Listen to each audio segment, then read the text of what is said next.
되겠구나. 네, 반갑습니다. 네, 네, 잘 들리면은 좋죠. 예. 제가 또 미리미리 이제는 준비를 해가지고, 네, 잘 들릴 겁니다. 잠시만 기다려 주시면은, 네, 시작을 하도록 할게요.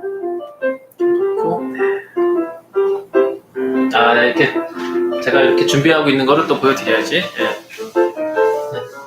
지금 보시는 카메라는 이게 무슨 카메라지 이게? 네. 아, 이거 1번 카메라구나. 아, 3번 카메라인가요? 아, 1번 카메라로 바꾸면 이렇게 되는구나. 네. 이게 이제 4번 카메라를 바꾸면 이제 4번 카메라는 전체적으로 다 보입니다. 네, 이렇게. 네, 4번 카메라는 이게 액션 캠이어가지고 좀 넓게 보이는 거예요. 그래서 제가 앉아있는 모습 전체가 다 보이네. 어우. 여기가 다 보이는구나. 네. 잠시만 기다려 주시면은요. 네, 잠시만 기다려 주시면은 곧 시작을 하겠습니다. 네, 6시 57분에서 이제 8분 넘어갔네요.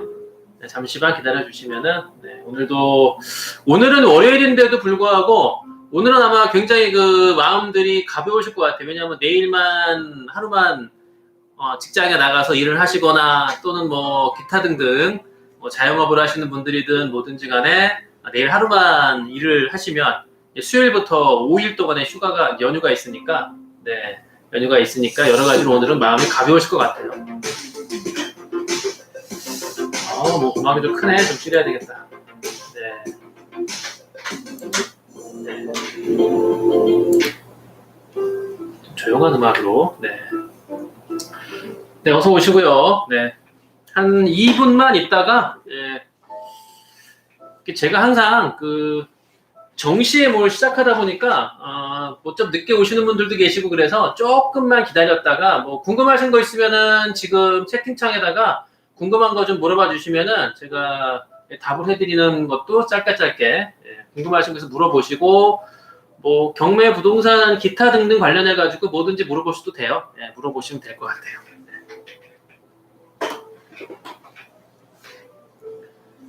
그래도 이렇게 또 10분이나 넘게 이렇게 들어오셔가지고, 네, 굉장히 기쁘게 생각을 하고 있습니다. 네.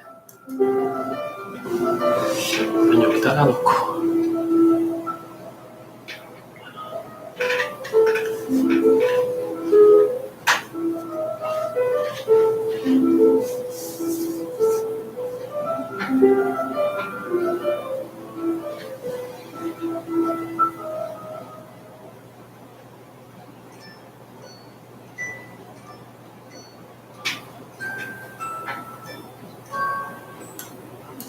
네, 이제 1분만 있다가 시작을 할게요.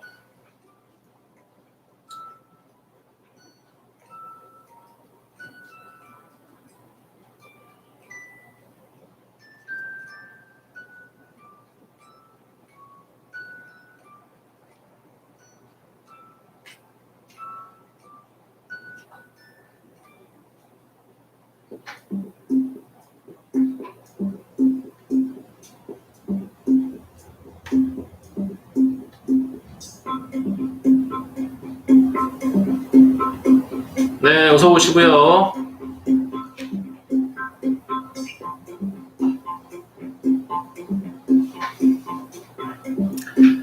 네, 이제 음악을 끄고 네, 시작을 하도록 하겠습니다. 음악을 끄고요.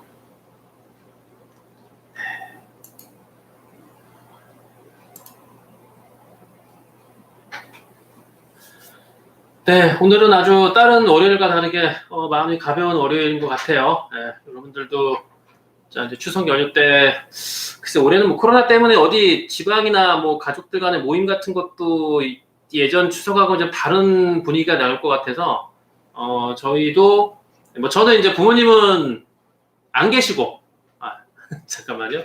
요거를 시작을 이제 해야 되니까 네. 오케이. 네, 1번으로 바꿔서 네, 제 목소리 잘 들리시죠? 네. 네, 어서 오시고요. 지금 제가 조명을 뭐 밝힌다고 밝히는데 이게 밝힌다고 밝혀도 제가 카메라를 비춰보니까 이게 좀 듣고 있는구나. 네, 좀 좋고. 네. 밝힌다고 밝히는데도 이렇게 화나지가 않네. 네. 그래도 이 정도면은 네, 가까이 가야지 이렇게 화나는구나. 조금 떨어지니까 이게 좀 머네요. 조명이라는 게 가까이 받아야 되는구나. 네, 어서 오시고요. 네. 오늘은 제가 뭐 매일같이 보는 그 부동산 뉴스 블로거가 있어요. 그 뉴스 블로거들을 부동산 블로그하고 어떤 뉴스 경제지나 이런 것들을 좀 짧게 보는 것들이 있는데 그런 것들을 통해서 여러분들한테 이제 제가 라이브 할 때마다 하나씩 좀 전달해 드리면서 함께 얘기 나누는 시간을 갖는 게 좋겠다라고 생각을 해서 오늘부터 이제 기사거리도 한두 개씩 제가 같이 가려고 합니다. 자, 오늘 첫 번째 이게 아마 서울경제인가 나온 건데요. 갭투자는 특이라더니 서울서 30대인 분들이 가장 많이 갭투자를 하셨네요. 그러니까 전체의 갭투자를 조사해 봤더니 뭐 이때 일단 7만 1,564건 중에 2만 건 이상이 이제 30대가 30%를 차지해서 결국에는 이제 30대가 다른 나이대 연령대에 비해서 미래에 대한 고민, 걱정, 뭐 근심들도 그렇고 계획이나 이런 것들도 굉장히 많이 세우고자 하는 그 연령대가 30대인 것 같아요. 저희 홍티 경우에도 우리 30대 뭐 아직 결혼 안 한 미혼분들도 계시고, 이걸 안 보여드렸구나. 제가 지금 정신이 없네요. 예.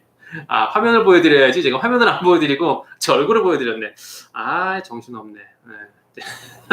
죄송합니다. 예. 아유, 참. 이런 뭐 실수들 하는 거죠. 뭐, 예. 제가 무슨 소린지 하셨겠네. 예. 네, 갭 투자가 이제 서울에서 30대 비중이 가장 높았어요. 30%고 20대하고 30대가 한 35%쯤 되니까 뭐 실질적으로 10건 중에 3건 이상은 이제 20대, 30대가 갭 투자를 한 건데 그러면은 왜 이렇게 20, 30대가 갭 투자를 몰렸을까? 네, 물론 기사에 대한 그 기자의 분석도 마찬가지고요. 저도 뭐 비슷하게 생각을 하는 건데 근데 저는 어떤 뭐 기사를 보고서 그런가 보다라는 게 아니라 홍티 경매에 20대, 30대 우리 제자분들이 많이 계시기 때문에 뭐 그중에는 결혼하신 신혼부부도 계시고요. 뭐 이제 아기 하나, 둘 있는 분들도 계시고 미혼인 분들도 계시고 남녀 불문하고요. 근데 그분들이 일단 저희한테 오셔가지고 입술에다 또 입술이 좀 마른 거 보니까 잠깐만요. 입술에 그러지를 좀 바르고요. 아이고. 입술이 좀 말라서. 네. 그래서 우리 제자분들하고 얘기를 나누다 보면은 가장 큰 고민 걱정이 물론 뭐 연봉 인상, 어떤 좋은 직장으로 이직, 기타 등등 많이 있지만 결국에는 많은 분들이 걱정하고 근심하는 건 내 집장만이에요. 집값이 계속 오르는 상황에서 지금 집을 사야 되냐 말아야 되냐.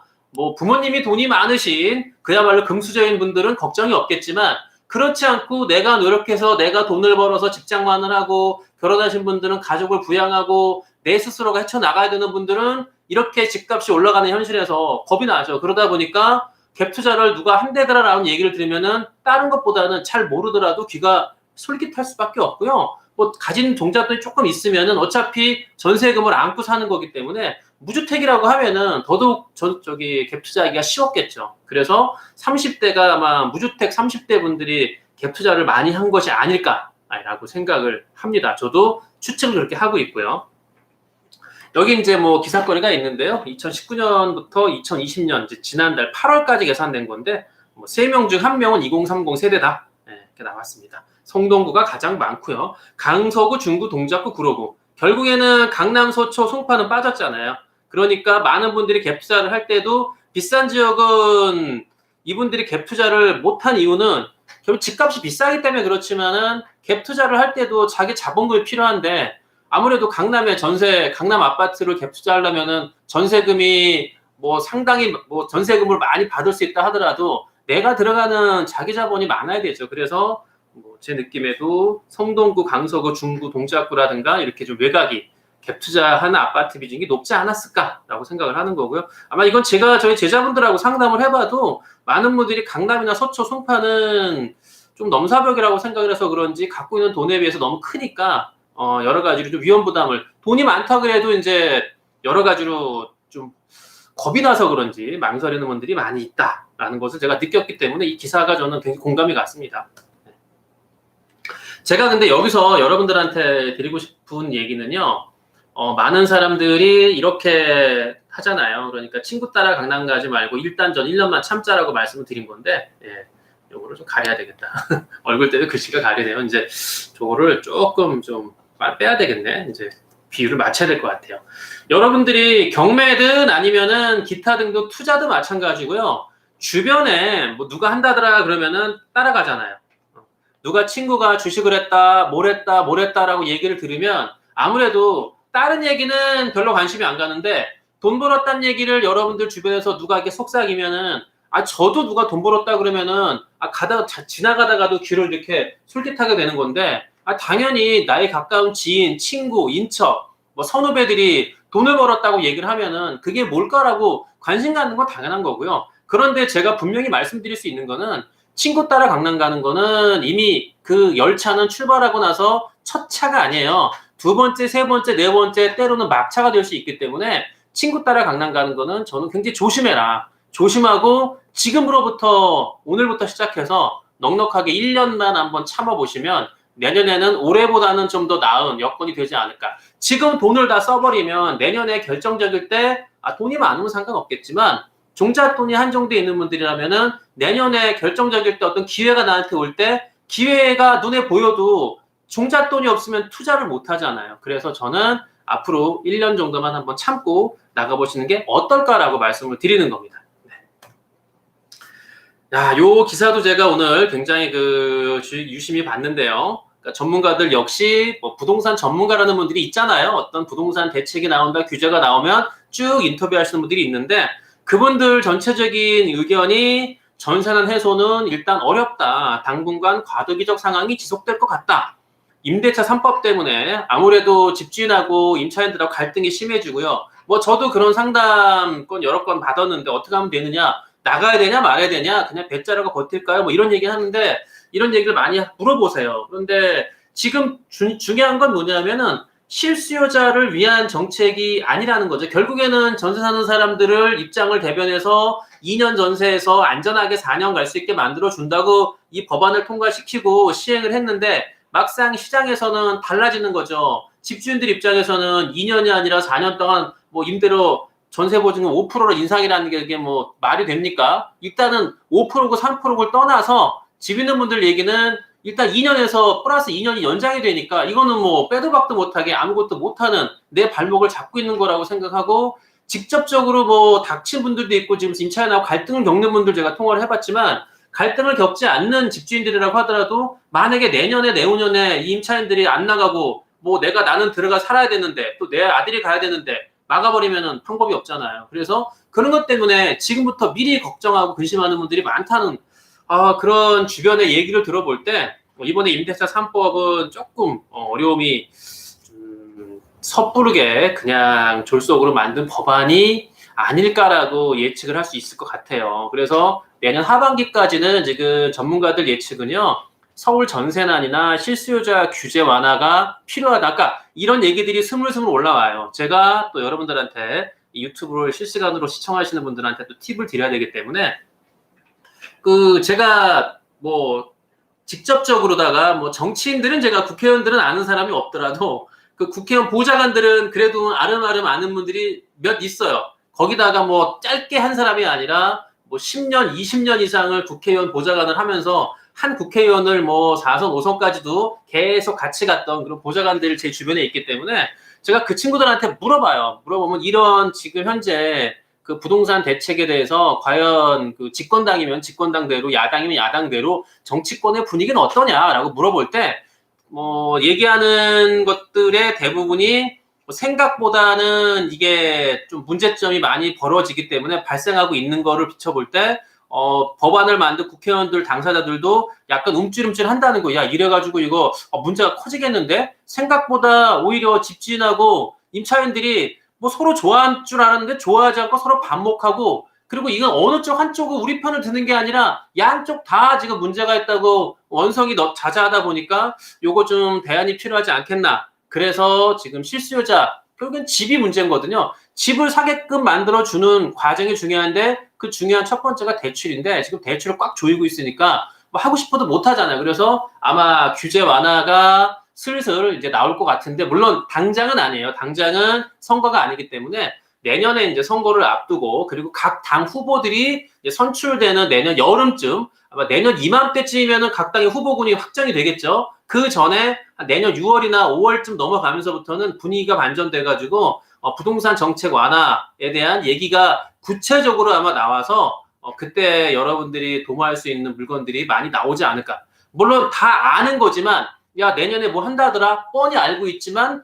막상 내년이 닥칠 때 그 준비를 해가지고 준비된 걸 가지고 실행하는 사람은 또 그렇게 많지는 않을 것 같아요. 그래서 여러분들 지금부터 준비하고 계시다가 어떤 정책 완화라든가 한시적으로다가 대출 완화 정책이나 기타 등등이 나올 때 그런 기회를 한 번에 확 부여잡을 수 있는 여러분들이 되시기를 지금부터 잘 준비해 나가시라고 제가 말씀을 드릴게요. 그래서 요거 이제 제가 오늘 썸네일을 쓰려고 만든 거예요. 1년만 참자. 곧 다주택자가 애국자가 될 날이 올 것이다 라고 어느 부동산 전문가가 얘기했는데 저는 그 얘기가 공감이 가고요. 1년만 왜냐하면은 지금 제가 그 전에 실시간 방송이든 기타 등등 많은 얘기를 했을 때 대통령 선거 직전 직후에 변화들이 많았거든요. 그래서 뭐 그거는 지금 정권이 또 물러나는 내년에 선거를 앞두고 있을 때도 마찬가지라고 보기 때문에 분명히 어떤 변화가 일어날 거라고 저는 생각을 해서 여러분들 조금만 기다려 보시라. 그리고 지금 현재 올해 경제 성장률이 1%가 안 될 수도 있어요. 뭐 1%라고 하는데 1%가 안 될 수도 있기 때문에 1% 성장이라는 게 이게 말이 됩니까 이게? 그러니까 정부 입장에서도 뜨끔하는 거예요. 야 이거 큰일 났다 이거. 그래서 경기 부양을 써야 되기 때문에 경기 부양이 결정적으로 경기 부양 체계라고 할 게 없어요. 돈을 풀어봐야 돈을 풀어서 그 돈을 갖고서 쓸 수 있는 시장을 만들어줘야 되는데 그 시장 만드는 거에 첫 번째가 저는 부동산이라고 보기 때문에 부동산에서 내 집 장만할 수 있는 활로를 열어주면 저는 일단 많은 서민들 또는 지금 집을 사내 만에 걱정하는 분들한테 그 사람들한테 어느 정도 갈 길을 좀 인도해 주면 저는 충분히 좋은 그 표를 얻을 수 있지 않을까. 그래서 아마 집권당이 저는 충분히 부동산 정책에서 큰 변화를 보일 것이다라고 저는 확신을 해요. 내년에. 그래서 조금만 기다려 보시고요. 뭐 지금 너무 집권당 욕하지 마시고 뭐 우리는 부동산 정책에 따라서 흔들리는 게 아니라 이 정책에 나오면 이쪽으로 잘 또 가고요. 이쪽으로 가면 이쪽으로 따라가면서 제가 계속 항상 쓰는 말이 있잖아요. 빈틈 경매. 빈틈은 보이겠죠. 어딘가 있겠죠. 눈에 보이지 않더라도 이렇게 돌아가 보면은 분명히 어딘가에 빈틈이 있거든요. 그 빈틈을 누리는 경매를 저는 여러분들 권해드리는 거고 그래서 이제 NPR 소개를 시켜드리는 이유가 여기 있는 거죠. 네. 자, 우리 홍티 경매 카페에 올라온 질문들을 제가 오늘은 이제 좀 답을 해드리는 시간을 갖고 여러분들 채팅창에서 뭐 궁금하신 거 있으면은 네 물어보시면은요. 네 지금 뭐 네 잠깐 인사를 나누고요. 어서 오시고요. 예. 잘 안 보여서 좋아요? 어떤 게 안 보여서 좋아요? 예. 글쎄 뭐 호구가 될지 아니면은 우리가 주인공이 될지 모르겠지만 여러분들 좀 멀리 보시고요. 예, 아마 좀 잘 해 나가시면은 저는 큰 좋은 일이 생기지 않을까라고 생각을 합니다. 우리 홍티 경매 카페에 이게 다들 가입하셨겠지만 홍티 경매 카페에 저는 다른 장점보다 가장 크게 내세울 수 있는 거는 경매 Q&A다. 네, 물론 경매 Q&A 게시판에 안 쓰고 다른 데 쓰셔가지고 제가 옮긴 것도 있지만 못 옮긴 것도 많아서 제가 그건 일일이 세보진 못했지만 대략 2,000개 정도의 질문이 있어요. 오늘 대충 세봤거든요. 근데 이게 오랜 시간 걸린 게 아니라 작년 3월 말에 카페를 처음 오픈하고부터 지금까지 그 카페에 올라온 경매 Q&A 뭐 비슷한 질문도 많이 있지만 한 2,000개 질문이 있고요. 물론 2,000개 질문에 제가 거의 답을 다 달아드렸죠. 우리 수리 차장님도 답을 달아드렸고 우리 김 변호사가 답을 달아드린 것도 있고요. 우리 뭐 송세무사나 뭐 또 남세무사가 달아드린 것도 있지만 어찌됐든 우리 카페의 가장 큰 장점이 질문이다. 네, 그 질문을 여러분들도 잘 활용을 하시고요. 이 질문을 잘 보시면은 물론 뭐 질문의 주제하고 또 내용하고 좀 다른 것들이 많은데 그거는 글쓴이가 아니기 때문에 제가 수정할 수는 없는데 여러분들 카페에 올라온 질문들 보시면은 여러분들이 항상 궁금해하시는 것들이 다 들어있어요. 녹아있기 때문에 찬찬히 보시면은 좋을 것 같아요. 그래서 일단은 이 중에서 좀 조회수가 나름대로 한 200, 300 이상 나온 거 그것들을 중심으로 이분이 직접 보시고 계시면은 또 여러 가지로 뜨끔하시겠네요. 네. 일단 사건 번호 2019-503923 이게 이제 9번 물건인데요. 아마 이게 한 채무자의 물건이 9개인가 10개인가 여러 개가 동시다발로 나온 건데 그러니까 채무자가 한 사람이고 채권자가 한 사람일 때 또는 뭐 내가 갖고 있는 물건이 여러 개면은 그게 물건이 뭐 집합 건물 빌딩처럼 그냥 한 소유주가 되는 게 아니라 구분으로 나눠져 있으면 뭐 빌라도 있고 아파트도 있고 상가도 있으면 또는 상가 101호, 102호, 103호 또는 201호, 202호 이렇게 나눠져 있으면 그 물건들이 각각 독립된 번호를 부여해서 경매에 나오는 거예요. 그래서 요거를 이제 이분이 글을 쓴 게요. 일단 첫 번째, 배당일에 법원에 낙찰자의 명도 확인서와 인감증명서를 제출해야 그 소액 임차인이든 또는 보증금을 받는 임차인이 배당을 받을 수 있는 게 맞느냐. 그런데 이분이 그렇게 주장을 했더니 임차인이 일단 내가 위임장을 줄 테니까 네가 배당일 때 돈을 받고 대신에 지금 내가 돈이 급하니 나한테 먼저 1,000만 원을 미리 달라. 이렇게 얘기를 하셨다는 거예요. 그리고 추가적으로 이사비도 달라고 요구를 하셨고요. 예, 그래서 이게 과연 맞는 거냐. 위임장을 가져가면 그 낙찰자가 임차인의 위임장을 가지고 가면 낙찰자인 내가 임차인한테 미리 보증금을 만약에 줬다면 내가 법원에서 그 배당금, 보증금을 받을 수 있는 거냐라고 물어보셨는데 그리고 이제 마지막에는 이제 배당일이 모든 경매 물건이 낙찰이 되고 그러니까 한꺼번에 여러 개가 나올 때 이거에 대한 배당 절차는 어떻게 되느냐라고 물어보셨는데요. 일단 제가 경매 물건부터 한번 소개해 드릴게요. 이게 물건이 10개가 넘게 나왔어요. 용인시 공서동에 있는 상가인데요.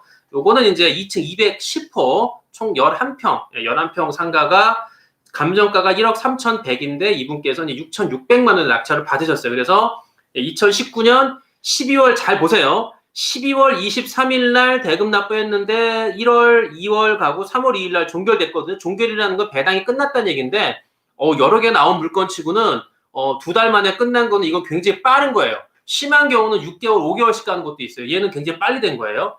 자, 그럼 결정적으로 등기부 등본을 한번 볼게요. 자, 말소기준 권리가 탑실 공세 피우 이게 참 회사 이름이 뭔지 모르겠지만 일단 얘네가 총 채권 최고액 근저당 채권 최고액이 어쨌든 26억 9,200만 원을 청구했는데 그중에 이제 요 상가에서만 5,300 청구가 된 거고요. 우리는 그거하고는 전혀 신경 쓸 필요가 없어요. 왜? 우리는 말소기준 권리에서 소멸기준에서 다 말소가 되기 때문에 등기부는 얘는 깨끗해지는 거예요. 전혀 문제될 게 없고 다만 임차인이 있는데 임차인이 전입신고도 하고 사업자 신고도 했는데 어찌됐든 이 사람은 사업자 등록을 하고요. 뭐 전입신고를 했고 그중에 어느 걸 선택했는지 모르겠지만 확정일자 받고 배당신고 해가지고 이분은 최우선 변제금 소액임차인 1,000만 원을 일단 받을 수 있어요. 그래서 이분께서 말씀하시는 게 내 1,000만 원 보증금은 내가 확정일자 받고 배당신고 했기 때문에 내가 1,000만 원은 확실히 받을 수 있으니까 낙찰자 당신이 돈을 먼저 줘. 내 보증금을 그리고 이사비도 얹어줘. 그러면은 나는 그 돈으로다가 이사를 빨리 갈 테니까 대신에 너는 네가 내 위임장 받아가지고 배당일날 가서 네가 돈 달라고 해서 받아가라. 뭐가 어렵냐? 이렇게 말씀을 하셨죠. 그래서 그거에 대한 답을 드리면은 자 답은 여기 있습니다. 일단 여러분들께서 그 낙찰을 받으시면은 그 임차인들이 배당을 받을 때 그 사람들이 법원에다가 경매에다가 서류를 내야 돼요. 서류는 뭐냐면 낙찰자 인감증명서하고 명도 확인서를 내야 되는데 명도 확인서라는 게 별거 아니에요.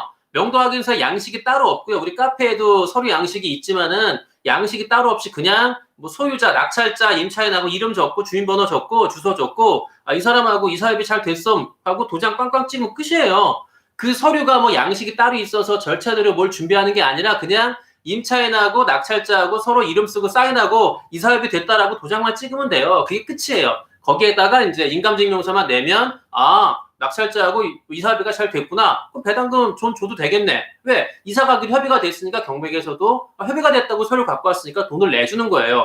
자, 여기서 근데 문제는 뭐냐면은 보증금은 내가 위임장을 가져갔다고 하더라도 나한테 주는 게 아니라 임차인 명의의 통장으로 입금을 시켜주거든요. 그래서 내가 위임장을 가져간다 그래도 그 위임장을 보고서 네가 대신 접수하러 왔구나라고 해서 임차인 통장으로 돈을 입금시켜주지 내가 간다 그래서 나한테 돈을 주는 건 아니에요.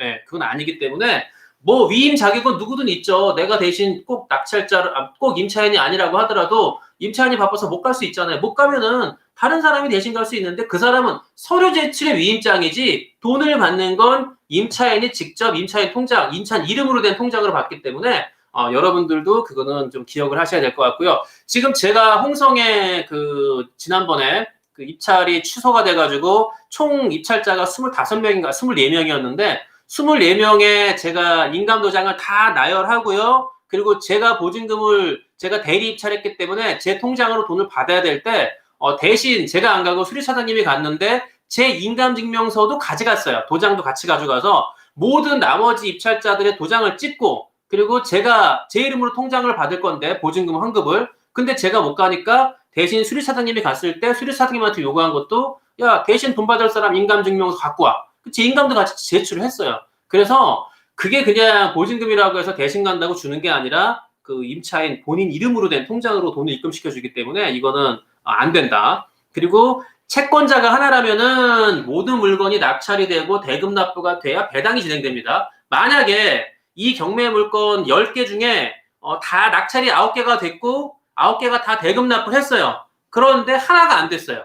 하나가 대금 납부가 아직 경매가 마무리가 안 됐고 아직 낙찰이 안 되고 입찰이 진행 중이야. 그러면은 그 나머지 하나가 낙찰이 되고 낙찰자가 돈을 납부해야 그 납부한 돈을 갖고 나머지 9개 합해서 배당이 이루어지기 때문에 9개가 됐다 그래서 하나 남았으니까 뭐 하나는 그냥 빼고서 나머지 9개 해주세요. 안 해줍니다. 예, 그래서 여러분들이 입찰하실 때도 물건 번호가 여러 개인 경우는 혹시 내가 먼저 낙찰이 돼서 대금 납부했다고 하더라도 내가 그 임차인하고 이사협의가 안 됐을 때 이 사람이 만약에 배당을 받는 임차인이면은 배당 절차가 한참 뒤에 나올 수밖에 없잖아요. 하나가 뭐 몇 개가 입찰이 낙찰이 안 돼버리면 그것 때문에 지연이 되니까. 그래서 저희 홍티경의 제자분도 포항에 있는 상가를 낙찰 받았는데 5개 중에 하나가 아직 안 됐어요. 그리고 그게 낙찰이 안 돼갖고 입찰 중이라 그것 때문에 배당이 지연되고 있어서 임차인이 여유 있게 배째 버티면서 지금도 영업을 하고 있어요. 그래서 속 타는 거죠. 어쩔 수 없어요. 그런데 누구 탓을 하겠어요. 뭐 절차가 그런데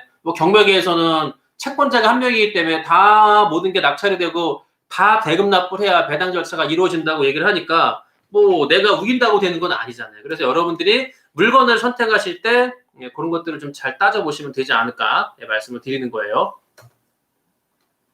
자, 낙찰받은 지 2주가 됐고요. 대금 납부일이 자 1월 20일인데 중요한 거는 이거예요. 내가 낙찰받은 집에 임차인이 한 달 전에 이사를 갔대더라. 주인이든 누구든 이사를 가고 지금 완전히 빈집이라더라. 그러니까 이분이 만약에 빈집인데 이게 세입자하고 부딪히지도 않고 명도가 쉽게 끝날 것 같다. 그래서 언제 문을 따면 되겠느냐? 혹시 잔금 납부하고 제3자하고 동행해서 문 따도 되나요? 라고 얘기하시는데 자, 여러분들 대금이 아니라 경매로 여러분들이 낙찰을 받으셨는데 낙찰 받고 빈집이에요. 빈집인 경우에는 두 종류가 있습니다. 예. 빈집인 경우에는 두 종류가 있어요. 완전한 빈집이 있고요. 예, 아니 위로 올려도 되겠구나. 완전한 빈집이 있고 아니면은 일부 짐이 남아있는 빈집이 있는데 완전한 빈집 같은 경우는 진짜 완전하다. 확인을 해야 되겠죠. 혹시 안에 짐을 놔두고 간 게 있나? 근데 놔두고 간 게 누가 보기에도 이건 쓰레기야. 쓰레기만 널브러지고 갔다면은 저는 조심스럽게 그냥 문을 따도 되겠다라고 말씀을 드릴 수 있어요. 그런데 확인하고 또 확인해야죠. 어떤 분들은 그냥 쓱 보고 빈집이네? 그 문을 따버렸어요. 근데 나중에 찾아와가지고 너 대금 납부해도 이거 네 함부로 따올 수 있는 게 아니야. 안에 내 짐 있지? 아 당연히 쓰레기만 있잖아. 그런데 쓰레기도 내 짐이야. 그게 당신이 볼 땐 쓰레기지만 내가 볼 땐 쓰레기 아니야. 나 가지러 왔어. 이렇게 하면은 골치 아파져요. 그래서 빈집인 경우라도 문을 따는 걸 제가 조심스럽게 말씀을 드리는데 근데 완전한 빈집 진짜 버리고 갔다. 주변한테 다 얘기하고 갔다. 아 나 진짜 이 동네에서 창피해서 못 살아. 나한테 도망갈래. 아니면은 뒷정리 해주세요라고 부탁을 하고 가거나 설사 그렇다고 하더라도 찾아오는 경우가 있기는 가끔 있는데 아니 이거는 뭐 주변 사람들도 빈집 같긴 한데 긴가민가 해요. 글쎄 모르겠네. 이사를 갔나? 언제 갔대 그 사람들이 이사를? 이렇게 분명한 대답도 못 듣고 그리고 집안 내부도 확인도 안 됐는데 그냥 유리창으로 싹 뒤다 보니까 빈집 같아. 그래서 문을 따고 들어갔는데 나중에 찾아와서 뭐 불법 너는 저기 무단 침입이니 대금 납부했다 그래서 완전히 네 집이 아니라니 법을 들먹이면서 나한테 위로금 줘라. 문제가 있다. 안 그러면 나 법으로 하겠다. 이렇게 협박을 해버리면은 또 울며 겨자 먹기로 돈을 좀 줄 수밖에 없는 그런 입장이에요. 그래서 여러분들 빈집이라고 하더라도 무조건 문을 따고 들어가는 게 아니라 확실한 빈집. 일부 남아있는 빈집이라도 문 따면 안 돼요. 짐이 남아있는데 이를 쓱 볼 때 여러분들이 눈으로 볼 때 쓰레기같이 버린 뭐 장롱 다 썩은 냉장고 진짜 그야말로 신발장이고 아니면 뭐 식탁이고 의자고 야 저걸 다시 써? 그런데 문을 따고 들어가는 경우, 그걸 노리고서 나중에 찾아오는 경우가 진짜 있어요. 간혹가다 있기 때문에 진짜 그야말로 100개 중에 99개가 그렇지 않고 그냥 도망간 집인데 그 중에 한 집만 찾아와서 돈을 요구하는 사람이 있다고 하면 그 한 집이 내가 될 수 있거든요. 그 한 집이 내가 걸릴 수 있어요. 내가 그 재수없게 99의 1이면은 내가 1이 될 수 있기 때문에 그런 사례가 내가 될 수 있다는 거를 전 부인할 수 없거든요. 그래서 여러분들이 빈집이라고 하더라도 그냥 함부로 문을 따지 마시고 확인을 하고 그 확인된 걸 가지고 문을 따시라 말씀을 제가 드리는 거예요. 명심하셔야 되고요. 문을 따야 빈집인지 알 수 있지 않냐고요? 문을 따야 빈집인지 알 수 있는데요. 주변, 이사라는 거는 절대로 야반도주가 가능하지 않습니다. 짐을 옮기다 보면은 소리가 나게 되고요. 쿵쾅거리게 되고요. 그리고 이웃집에서 모를 리가 없어요. 그리고 아무리 진짜 그야말로 캐리어 하나만 있는 사람이면은 나갔는지 안 나가는지 모르겠지만 웬만하면 이사 가는 게 흔적을 남기기 때문에 알 수가 있고요. 전기 사용량이라든가 아니면은 기타 등등 뭐 관리비라든가 이런 부분에 있어서 여러 가지로 확인해 볼 수 있는 루트는 많이 있어요. 그래서 제가 그거는 이제 또 차차 또 명도라든가 이런 거 제가 또 말씀드리는 시간에 구체적으로 제가 소스를 드릴 텐데 일단은 빈집인 거 확인하는 방법은 여러 가지가 있으니까 그걸 확인을 꼼꼼하게 하시고 준비하셔라. 그 말씀을 드리는 거고요. 그래서 비슷한 질문인데 빈집일 때 명도 비용을 이제 물어보셨는데 1년 전부터 빈집이었다고 얘기를 하셨대요. 아파트 관리 소장님이. 이거는 1년 전부터 빈집 맞겠죠. 왜? 1년 동안의 전기 사용이라든가 기타 내역이 없어요.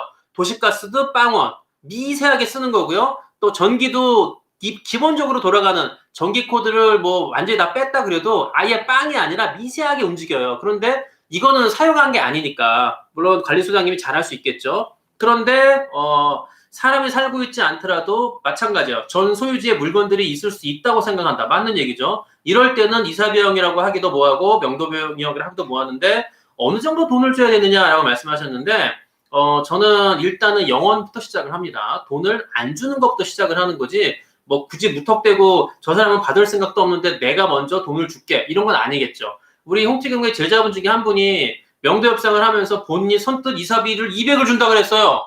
근데 가만히 돌아서 보니까 이분이 만나고 나서 보니까 너무 괜찮고 그리고 보증금도 자기가 보증금도 돌려받고 그러니까 이 사람은 손해보는 게 별로 없어. 그냥 경매가 들어가서 뭐 이사 가는 것도 손해겠지만 그러니까 자기가 생각할 때 너무 과한 금액을 제시한 거예요. 그래서 이걸 깎자고 할 수도 없고 그래서 그냥 처음에 제시한 금액을 드렸는데 그래서 제가 말씀드리는 게 이사비라는 거 특히 돈에 관련된 거는 너무 처음부터 섣부르게 제시를 해가지고 상대방으로 하여금 그 정도 받을 수 있게 마음을 만들어 놓게 그러고 나서 진행하다가 돈을 깎자 그러면 누가 좋아하겠어요. 그래서 명도 협상을 하거나 이사비 협상을 하는 것도요. 그런 돈 얘기는 먼저 꺼내는 게 아니라 좀 숨겼다가 얘기를 좀 들어보고 사정 얘기를 좀 듣고 또는 뭐 직접 만나든 아니 문자를 제가 주고받으라고 말씀을 드리는데 어찌됐든 그런 상황들을 좀 고려해가지고 보증금을 받는 사람인지 안 받는 사람인지 집주인인지 아닌지 진짜 억울하게 쫓겨나는 사람인지 아닌지를 좀 판단해가지고 그거에 맞게 이사비를 책정하는 거고요.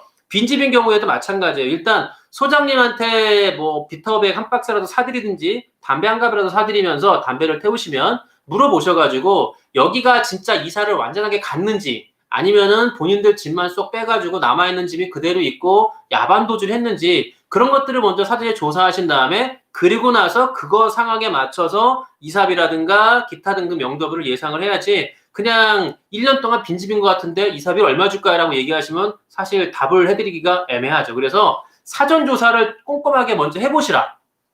아마 그렇게 제가 답을 달아드렸을 것 같은데 조사하시고 나서 그 조사에 맞게 이사비를 책정하는 게 맞고요. 저는 이렇게 빈집인 경우에는 돈을 안 준다고 생각을 가지만 만약에 찾아오시게 되면 50만 원, 뭐 정말 안에 있는 짐이 많아서 이걸 치우기에 돈이 많이 들겠다. 그러면은 뭐 50에서 더 깎을 수도 있는 거고요. 아니면 당신이 가져가라 얘기할 수도 있는 거니까 너무 저자세로 나가는 것도 아니고요. 너무 고자세로 고압적으로 나가는 것도 아니지만 어떤 상황에 맞게 저도 준비하시는 게 필요하다라는 말씀을 드리는 거죠.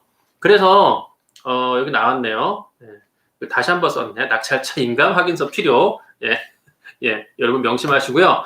자, 그래서 명도 관련 문의는 이제 어떻게 풀면 좋을까요? 라고 물어보셨는데 2019 타경에 2673 물건인데요. 일단 이분이 낙찰 받고 물건지 주변 내가 낙찰받은 물건지 주변을 지나가다가 일단 그냥 가서 벨을 눌렀더니 문이 열렸대요. 와, 그런데 안에 있는 남편분이 문을 열어주면서 명도 협의차 실례한다라고 이제 물어봤더니 안에 있는 남자가 나는 부인하고 이혼 소송 중이다. 법대로 해라. 그래서 소유자가 그러니까 자기 부인 명의로 된 집인데 자기 부인이 돈을 들고 튀었다. 돈 들고 날랐다. 재산 분할 청구도 못한 재산 분할 청구를 한 상태이기 때문에 나는 제대로 재산 분할이 안 돼 있으면 못 나간다. 그래서 막 화를 내고 그래서 못 나간다고 했다고 하던데 그래서 이제 이걸 어떻게 풀어가면 되겠느냐라고 말씀을 하셨잖아요. 사건 번호부터 한번 볼게요. 천안 7개 2019탕이 2673이고요.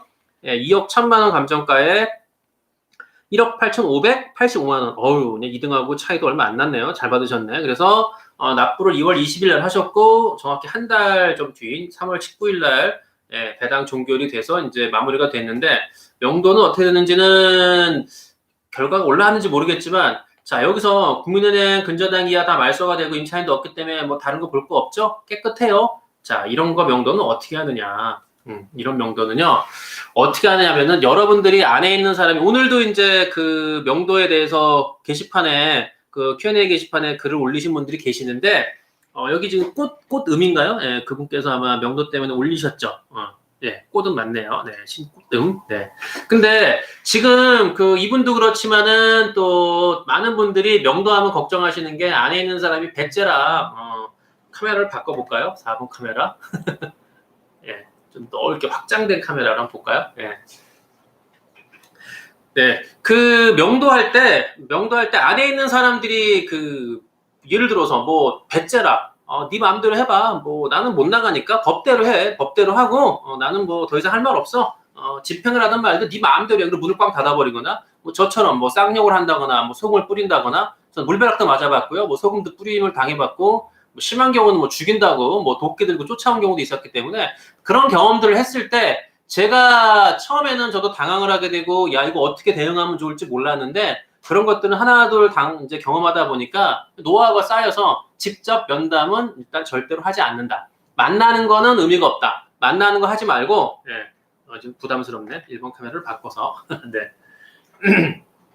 네. 만나는 거는 저는 추천드리진 않아요. 만나시지 말고, 무조건 하고 메모를 꽂아놓고 메모를 붙여놓고 연락이 오면은 문자나 전화 통화도 오래 하면은 이게 상대방이 목소리를 높이는데 전화를 받고 있는 나도 목소리가 올라가죠. 상대방이 무조건 화를 낸다고 그래 참아야지라고 뭐 네네 그럴 수 없잖아요. 성인 문제가 아닌 이상 참는 것도 한계가 있기 때문에 전화를 직접적으로 하는 것도 여러 가지로 문제 감정이 들어가서 목소리에 힘이 들어가거나 화난 목소리 또는 뭐 반말 욕짓거리라도 나오게 되면은 나도 열이 받으니까 덩달아서 나도 같이 그냥 퍼붓게 되니까 그렇게 되면은 일촉즉발 그냥 완전히 그냥 소위 갈 때까지 가는 거예요. 그래서 그거를 그래서 권해드리지 않고 만남보다는 전화도 간단하게 하시고 지금 제가 바쁘니까 문자로 주시죠. 그래서 문자로 주고받는 건데 문자로도 어떤 분들은 뭐 장문의 문자 그렇게 하시면 안 되고요. 그냥 간단하게 일단은 제가 대금 납부를 언제 할 예정인데 이사는 언제 가실 건가요?라고 그것만 되풀이해서 물어보세요. 결론은 이사는 언제 가실 건가요? 이사는 언제 가실 거예요? 라고 계속 그것만 묻는 거예요. 그래서 그분이 뭐 그러면 이런저런 얘기 나오겠죠. 그런데 중요한 거는 누구나 제가 여러 번 경험을 하다 보니까 사람들은 다 안에 있는 임차인 소유자는 다를지라도 제가 보이는 모습 속에서 그분들이 반응하는 건 비슷하다. 그러니까 제가 너무 말을 많이 하고 제가 대출 받아서요 여러 가지로 어려움이 있어서 그런데 이렇게 얘기가 나올 때 그분들은 오히려 제가 사정이 딱하다는 거를 역이용해서 네가 사정이 딱하구나 옳거니 야 돈 조금 내가 나갈게 또 사정 딱하잖아 이렇게 나오는 분들이 많기 때문에 이거는 뭐 다 그런 건 아니겠지만 결론적으로 저는 이제 제가 경험했던 것들을 비춰서 또는 우리 홍티금의 제자분들이 낙찰받고 명도할 때 그런 경험들을 비춰서 말씀을 드리면 뭐 직접 만나는 것보다는 전화보다 문자, 전화 한 통으로 끝나고 그리고 다른 긴 말 필요 없이 그냥 이사 언제 갈 거냐 그리고 어렵겠다 그리고 이사비는 처음부터 과하게 제시하지 마시고 적당한 금액으로 제시해서 그분하고 풀어가시는 게 좋고 정 말이 안 되면은 대화가 통하지 않으면 집행이에요. 그때는 어쩔 수가 없고요. 집행에서 계고가 나가게 되면은 집행을 하게 된다라고 미리 안내하러 나가잖아요. 집행관들이. 그 계고를 받아들이면 사람들이 태도가 좀 많이 변하는 걸 느꼈기 때문에 진짜 이 사람은 하는구나라는 걸 보여줄 때 많이 달라지는 걸 제가 경험을 해서 여러분들한테도 말씀을 드리는 건 너무 그 사람하고 안 되는 협상을 어거지로 하려고 해서 여러분들 에너지 소모 낭비하지 마시고, 정이 안 될 때는 그냥 거기서 서로 간의 감정 싸움 하지 말고 딱 끊고 법적인 절차대로 나가시는 게 중요하다라는 말씀을 드리는 겁니다. 자, 벌써 이렇게 얘기했더니 35분이 갔네요. 뭐 궁금하신 거 있으면은 500을 부르는 거는 그분이 500을 다 받겠다고 얘기하시는 게 아니고요. 아마 그분이 제가 볼 때는 그냥 부른 거예요. 보통 그래요. 어떤 경우는 낙찰가가 2억 5천인데 이사비로 2천 달라는 분도 있어요. 또 싸게 받았지 않냐? 2천만 원 줘. 내가 보증금. 보증금도 가짜지만은 어찌됐든 막 2천만 원 요구하는 분도 있고요. 별의별 사람이 다 있기 때문에 뭐 배짜라 그런 사람이 있고, 어떤 사람은 진짜 제 손에 칼을 쥐어주고 자기 배를 들어 보이면서 내 배를 째라고 얘기하는 사람도 있기 때문에 별 사람이 다 있어요. 그래서 그런 거에 여러분들 일일이 대응하면서 마음 상해하고 고민하고 밥맛 떨어지고 밥맛도 없고 참 소화도 안 되고 그렇게 하시지 말고 그냥 가볍게 진행하다가 협의가 안 되고 얘기가 안 되면 집행으로 나가시는 게 제일 중요하다라는 말씀을 제가 드리는 겁니다. 네, 궁금하신 거 있으면 채팅창에다가 남겨주시고요. 네. 오늘은 개인이 살 수 있는 NPL 인천 아파트 채권을 제가 좀 소개를 해드릴게요. 한 8개, 9개쯤 되는데, 자, 물건을 고르는 방법은 여러분들이 그 경매 물건에서 그냥 무작위로 클릭을 하지 마시고요. 시도별로 구분을 하세요. 그러니까 인천이면 인천, 뭐 서울이면 서울. 서울은 또 크니까. 근데 서울은 아파트 물건이 몇 개 없어서 서울은 그냥 통째로 서울에서 아파트 검색해도 몇백 개가 안 나와요. 그러니까 몇백 개가 안 나온다 그래도 하루에 1시간 반, 2시간만 투자하신 물건 골라낼 수 있거든요. 물건을 클릭하시고 쭉 넘긴 다음에 등기부 상황만 보시고, 등기부 상에서 은행권이 근저당이면은 안 돼. 패스. 은행이 또 1순위가 있다 하면 2순위에, 뭐 개인 근저당 1순위에, 개인이나 일반적인 회사가 갖고 있을 때는 여러분들이 충분히 매입이 가능하니까 그냥 쓱 보고 넘기고 하는, 그것도 훈련되면은 또 금방금방 봐요. 그러니까 어려운 건 아니니까 여러분들 검색을 많이 하시는 게 정답이다. 감정가 6억 1,700이고요. 인천 소래 노년역, 노년구역, C블럭 에코 메트로 3차. 이름도 기다. 자, 한번 유찰됐어요. 지금 11월 3일날 한 달 가까이 남았습니다. 자, 보시면은 근저당 조영희 씨. 저기 맨 꼭대기에 자산관리공사가 2억 4천 있죠? 저기 1순위예요. 말소교진 관리가 되고요. 소유자가 근저당을 인수하면 소유권 취득을 했고요. 6억에 샀네요. 그 다음에 이제 근저당권자가 개인 조영희하고 뭐 예경자 씨라는 분인데, 둘 다 1억 2천 채권 최고액이에요. 물론 여기에 있는 뭐 원금 계약서 이런 거 몰라요. 그러니까 그건 아무도 모르기 때문에, 뭐 밑에 있는 6,600이니까 이 사람은 그 원금이 6천이야 5천이야 그거는 몰라요. 모르기 때문에 이 사람들을 직접 만나서 계약서를 보기 전에는, 얘기를 나눠보기 전에는 내용을 알 수가 없으니까, 일단은 이 두 사람은 개인 근저당권자니까, 또는 임차인도 지금 대항력이 없잖아요. 둘 다 대항력이 없기 때문에 등기부상 전세권자가 예경자란 분은 전세권자면서 또 저분이 근저당권 설정을 했네요. 근데 이분은 지금 전입일자가 없죠. 자, 중요한 거는 요거 한 팁 드리겠습니다. 예경자라고 하는 이 사람이 전세권자면서 임차인이면은 낙찰돼가지고 만약에 전세보증금이 남아서 배당이 안 된다 그러면은 임차인으로서 선순위일 때만 얘기해. 선순위, 후순위면 안 돼요. 선순위일 때는 그 배당금은 낙찰자 인수예요. 그거는 여러분들 꼭 기억을 하시고. 그런데 이 아파트가 지금 최근에 거래된 게 4억 5,500이에요. 근데 그게 9월 25일에 거래가 됐는데, 문제는 얘는 좀 작은 거고요. 얘는 좀 작은 평수고, 실제 경매에 나온 물건하고 동일한 117제곱, 약 한 40평쯤 되나요? 한 33평, 35평?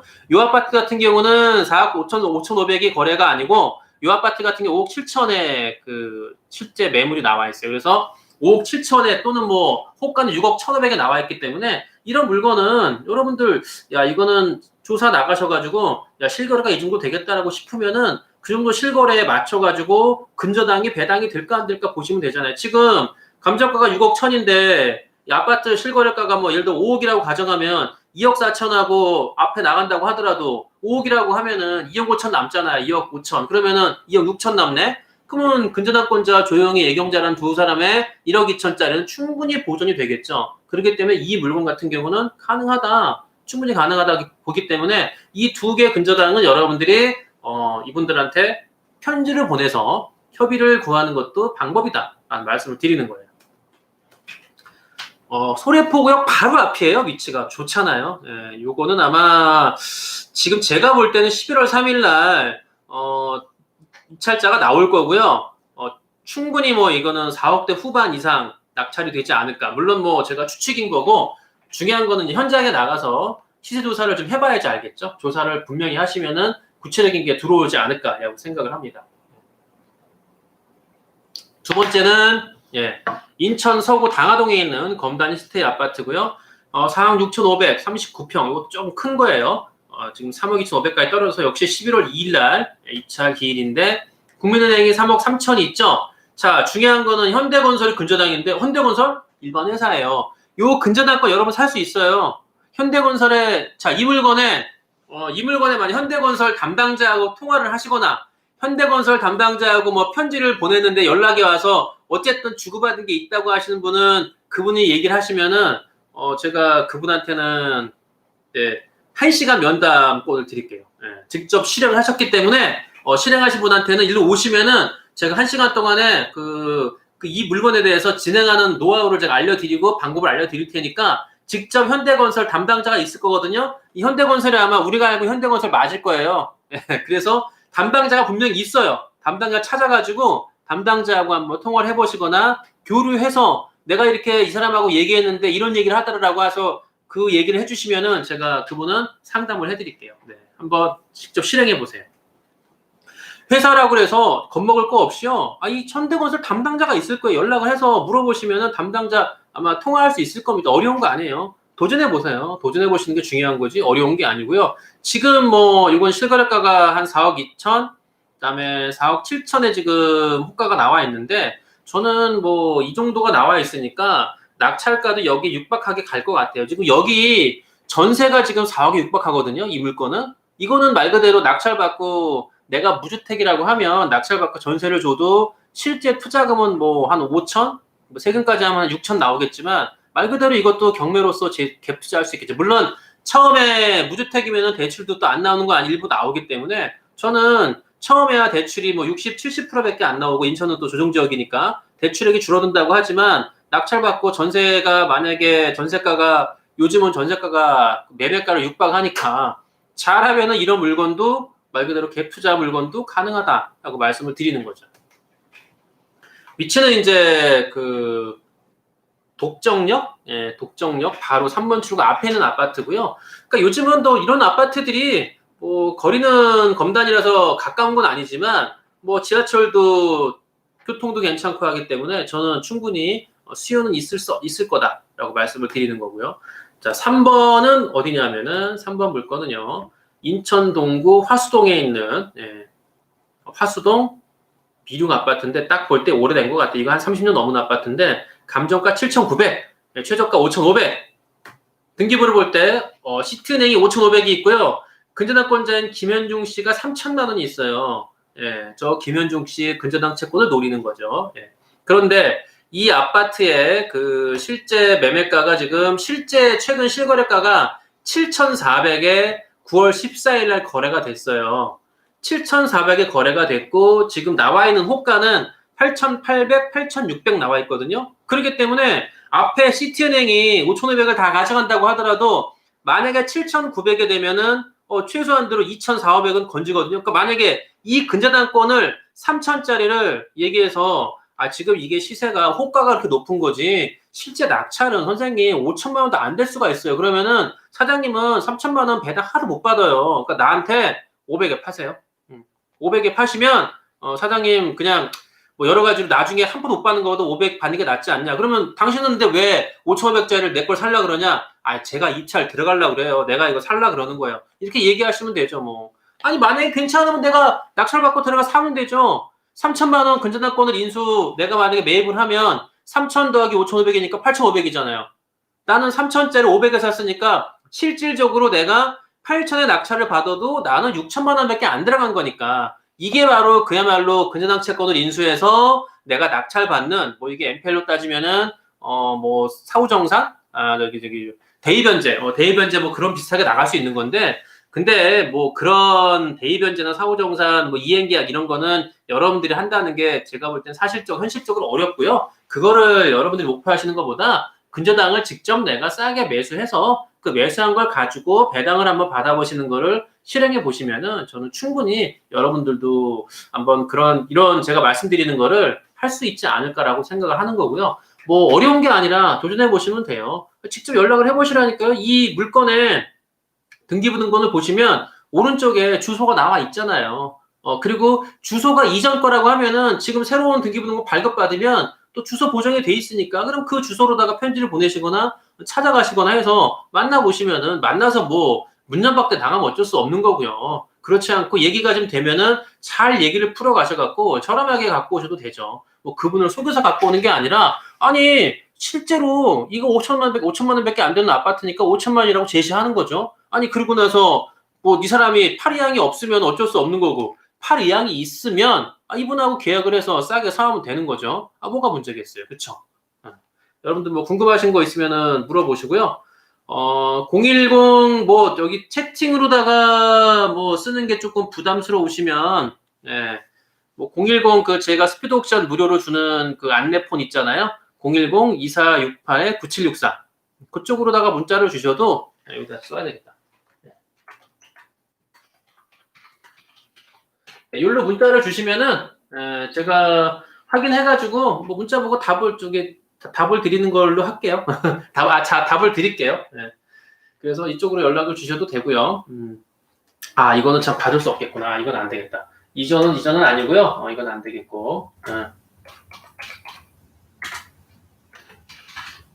요로 7534-0987로 문자를 주시면은 뭐 채팅창에다가 내용이 조금 부담스럽거나 뭐 또는 뭐 여러 가지로 좀 그러시면은 저한테 문자를 보내주시면은 두 번째 번호로 그러면은 제가 문자를 확인해가지고 뭐 지금 뭐 답을 드리는 것도 괜찮으니까 말씀드리도록 할게요. 뭐 궁금하신 거 있으면 문자를 주셔도 돼요.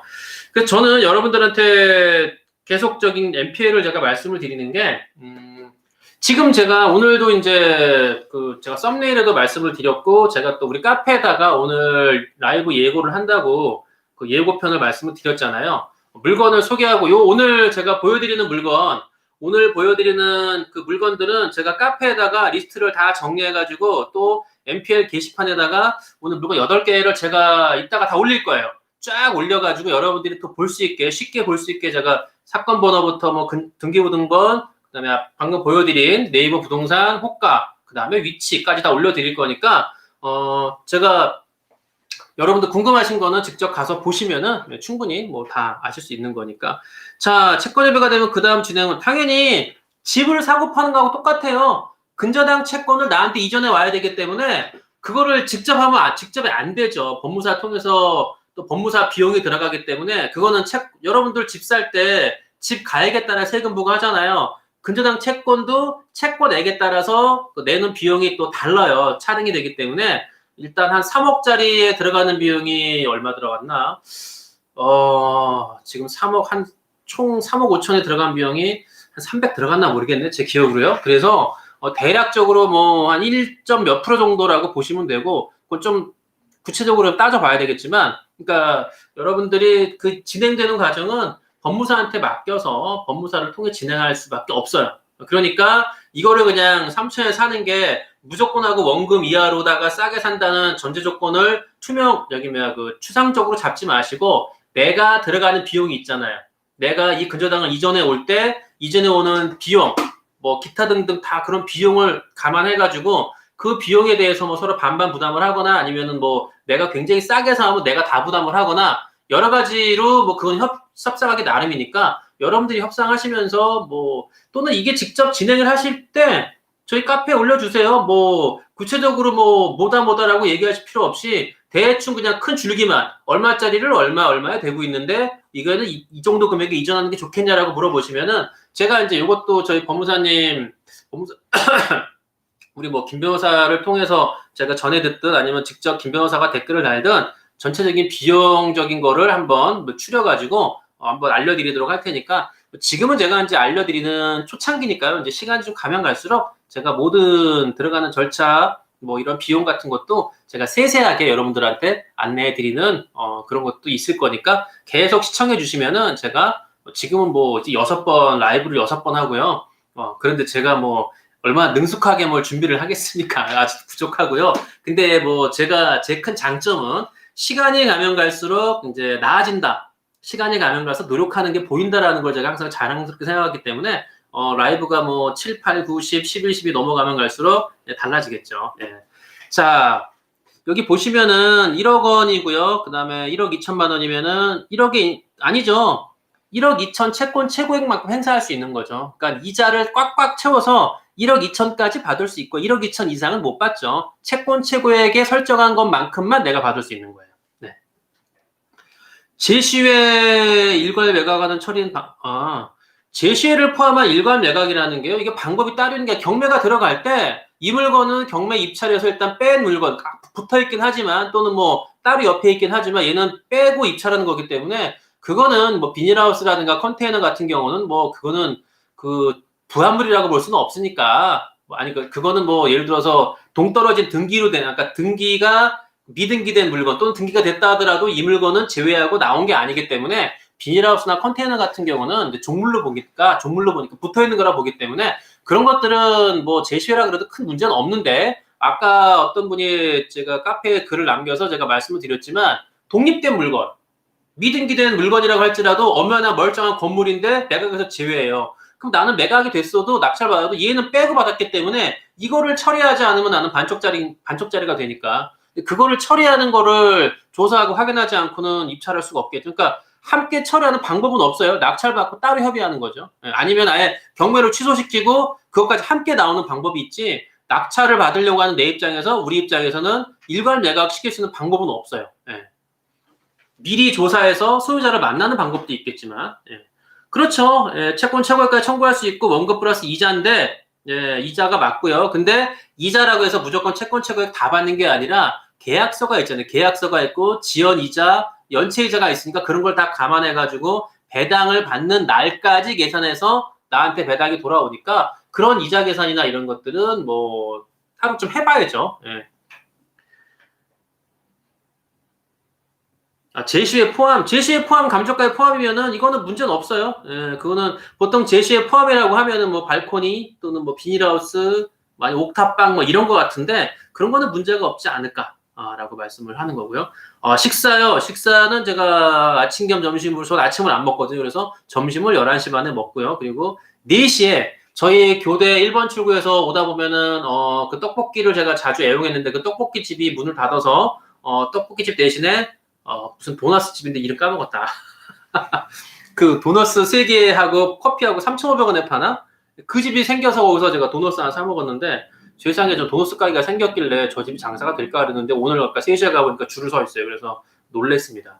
이게 역시 이 사람들이 여기 들어올 때 조사를 했겠죠. 상가가 무조건 1층에 조그만 게 나왔다 그래서 덥석 계약한 게 아니라 이 상가의 떡볶이 가게 유래부터 전 조사했다고 보거든요. 뭐 지금은 알바하는 분들이 한 5명이 계셔갖고 주인이 아닌 것 같아서 못 물어봤는데 나중에 좀 한가한 시간 있으면 가서 주인 되는 분을 좀 만나서 물어보고 싶어요. 조사를 어느 정도 하고 들어왔냐, 시장 조사를 어떻게 했느냐를 좀 묻고 싶거든요.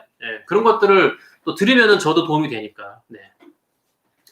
자, 집에 가서 좀 밥을 먹어야죠. 집에 가서 밥을 먹을 거고요. 궁금하신 거 있으면 물어보시고.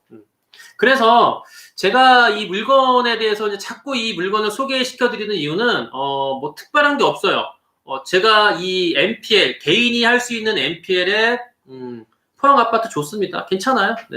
포항 아파트 좋아요. 그러니까 아파트는 지금 전국적으로 뭐 정말 뭐 인수한다고 할 때 또는 근저당이 아니라 입찰을 한다고 할 때도 싸게 들어가야 되니까 현재 나와 있는 시세보다 싸게 받아야죠. 무조건 싸게 들어가는 게 목적이지 제가 다 주고 받을 바에는 뭐 부동산 가서 제가 좀 대접받으면서 계약서 도장 찍고 사는 게 낫죠.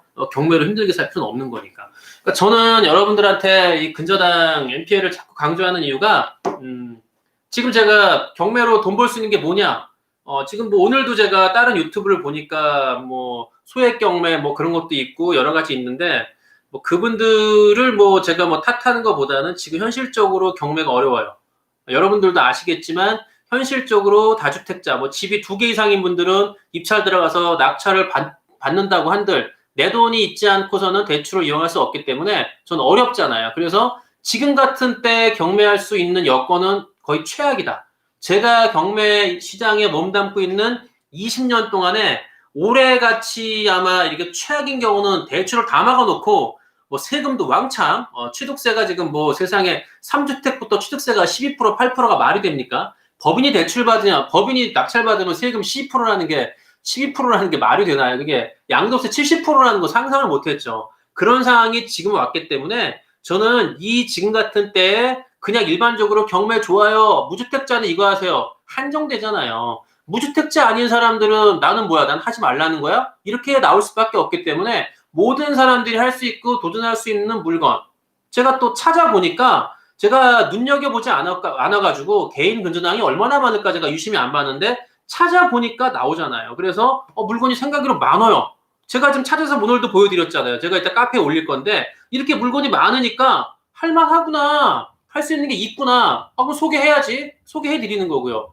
그래서 어려우신 분들은 저를 찾아오시는 거고 알려드리는 거고 뭐 그런 거 아니겠습니까? 네, 그래서 제가 분명하게 지금 할 수 있는 거는 NPL 근저당 개인이 할 수 있는 거 개인으로 된 근저당 채권이 정답이다라고 말씀을 드리는 거죠.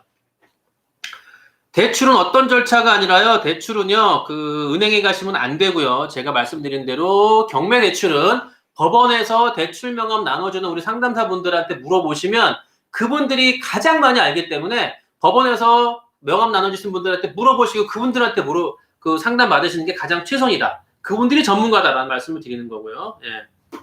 경매 상황이 좋아져도 NPL 당연하죠. NPL은 불황이 없다라고 말씀을 드리는 거고요. 오히려 지금이 제가 기회라고 말씀을 드리는 게 이렇게 부동산이 불규칙적이고 아파트 값이 치솟는다고 하더라도 치솟는 아파트보다는 치솟지 않는 아파트가 더 많아요. 그리고 선순위 채권보다는 후순위 채권자들은 일단 그 돈을 못 받고 온 시간이 길기 때문에 내 근저당 채권을 산다는 말에 귀가 솔깃해갖고 연락을 해온다고요. 연락을 안 하는 분들보다 연락해오는 분들이 더 많다니까. 여러분들이 뭐 지금 제가 생방송 유튜브 라이브에서 얘기한 지가 얼마 안 돼가지고 아직 실천을 옮기신 분들이 많지 않아서 그 사례들이 많이 없는 건데 저는 직접 해보잖아요. 해봤기 때문에 제가 잘 알잖아요. 그래서 물론 뭐 제가 연락드린 사람만 연락을 잘 왔나? 오히려 뭐 나를 알기 때문에 잘해줬나? 그럴 수도 있겠지만 그건 말도 안 되는 거고요. 그래서 저는 여러분들이 직접적으로 연락을 해보시면은 충분히 여러분들 편지를 받고 여러분들 연락을 받고 내 채권을 팔까? 저 사람은 무슨 생각으로 나한테 연락을 해왔지? 이렇게 연락해온 사람이 없었는데 그래서 연락을 해와서 그냥 궁금해서라도 물어보려고 전화하는 사람들이 분명히 있을 거기 때문에 그래서 여러분들 보고 도전해보시라고 말씀을 드리는 거지 제가 뭐 다른 거 뭐 안 되는 거를 뭐 무조건 됩니다. 천만의 말씀이죠. 제가 해보기 때문에 한 거죠. 이제 내일 도장째로 갑니다. 제가 계약서에. 그 계약 도장을 찍고 확실하게 넘겨받으면 제가 공개할 거예요. 공개하고 이거 입찰 들어갈 분 들어가라. 난 얼마 쓸 거다 얘기할 거예요. 그래서 아니 만약에 제가 못 받으면은 배당 받고 끝나면 되고 제가 받으면 상대 처리해서 싸게 받는 거고요. 그래서 저는 여러분들한테도 말씀을 드리는 게 자신감 있게 나가시라는 거예요. 채권 협의가 되고 나서 당연하죠. 근저당 채권을 인수하고 내가 그 물건 들어가면 되죠. 아니 3억짜리 채권을 2억에 살 수 있으면은 1억을 내가 버는 거 아니에요. 그래서 입찰 금액도 1억 원어치의 갭이 있기 때문에 더 쓸 수 있는 거죠. 다른 사람보다. 다른 사람들은 채권 최고액이 3억이기 때문에 그 3억이 얼마가 원금이고 모르잖아요. 그래서 이 사람들은 망설일 때 나는 3억짜리를 2억에 샀기 때문에 1억의 갭을 넘어서 쓸 수 있는 하나의 히든카드가 될 수 있는 거기 때문에 내가 입찰을 들어간 물건의 근저당 채권을 인수하는 것도 저도 충분히 합리적인 정말 제대로 된 그 입찰하는 방법 중에 하나다라고 말씀을 드리는 거죠. 그래서 현장 조사 뭐 이런 것도 좋지만 물론 뭐 제가 작년부터 NPL 뭐 개인적으로는 했지만 저희 홍티경매 회원분들은 아시죠? 제가 맨날 공지사항 맨날 드리잖아요. NPL 채권 있는데 이거 투자하실 분 같이 붙어서 함께 가서 엄지손 붙어요라고 말씀을 드릴 때 아마 우리 홍티경매 회원분들은 제가 NPL을 계속 얘기했던 거를 아마 3년, 한 2년, 한 재작년부터 우리 회원들이 이제 스터디하면서 우리가 활성화가 되면서 제가 말씀을 해서 드렸기 때문에 충분히 우리 회원분들은 아시죠. 근데 이제 우리 지금 유튜브 보시는 분들이라든가 최근에 홍티경매를 접하신 분들은 도대체가 NPL이 뭐야? 라고 얘기하시면서 좀 궁금해하시는 분들이 계시는데 충분히 저는 예전부터도 계속 이 얘기를 했고요. 이걸 통해서 수익을 올린 사례들이 많이 있기 때문에 제가 이제 와서는 그냥 함께 해보시자라고 해서 뻥 터트리고 같이 가보자라고 얘기한 거고요. 제가 뭐 나만 알고 있는 걸 터트린 게 아니라 많은 분들이 알고 있어요. 알고 있는데 이게 쉽게 그렇게 엄두가 내기가 어렵죠. 네, 그런 거기 때문에 제가 이제 와서는 좀 여러분들한테 방법적인 거를 제시해 드리려고 허황된 뜬구름이 아니라 사실 실제적인 걸 말씀을 드리려고 제가 이제 방향을 이쪽으로 튼 거죠. 예. 그렇다고 경매를 아예 뭐 여러분들한테 안 보여드리는 게 아니라 오늘 올려드린 그 영상 보셨어요? 257번? 아직 안 보신 분은 꼭 보시고요. 한번 꼭 보세요. 이런 사례도 있다. 받고 나서 1억이 올랐다. 세상에. 이런 물건이 있어요. 예. 중개하고 대출해주는 기관이 있죠. 개인 근저당을 매입할 때 중개하는 데는 없고요. 공인중개사처럼 이 근저당을 가지고 있어서 내 근저당 팔아주세요. 제가 그걸 만들려고 하는 거예요. 제 홍트경매가 개인 근저당권자들이 저한테 의뢰를 해오시면 그분들을 또 여러분들하고 연결을 시켜서 자연스럽게 둘이 사고 팔 수 있는 거를 제가 만들어 드리려고 해요. 예, 그래서 제가 제가 홍트경매 대부업을 설립을 한 거고요. 만든 거기 때문에 여러 가지 근저당은 또 이분은 근저당을 갖고 있긴 하지만 당장에 돈이 안 되고 돈을 안 주니까 경매 절차까지 기다리기가 뭐하니까 빨리 팔고 싶어. 그럼 빨리 팔고 싶을 때 금액이 맞으면 사고 싶은 사람 매수자가 있으니까 매수자가 있을 테니까 사게끔 만들어드리는 장을 제가 만들어 보려고 하기 때문에 그건 뭐 먼 훗날 앞으로 다가올 얘기고요. 근데 어쨌든 그런 것들이 활성화되기 이전에 여러분들이 도전할 수 있는 것도 필요하다. 그런 기관은 따로 없어요. 그리고 일반 은행 가시면 질권대출을 알지만 질권대출을 모릅니다. 그래서 질권대출을 취급을 안 하고요.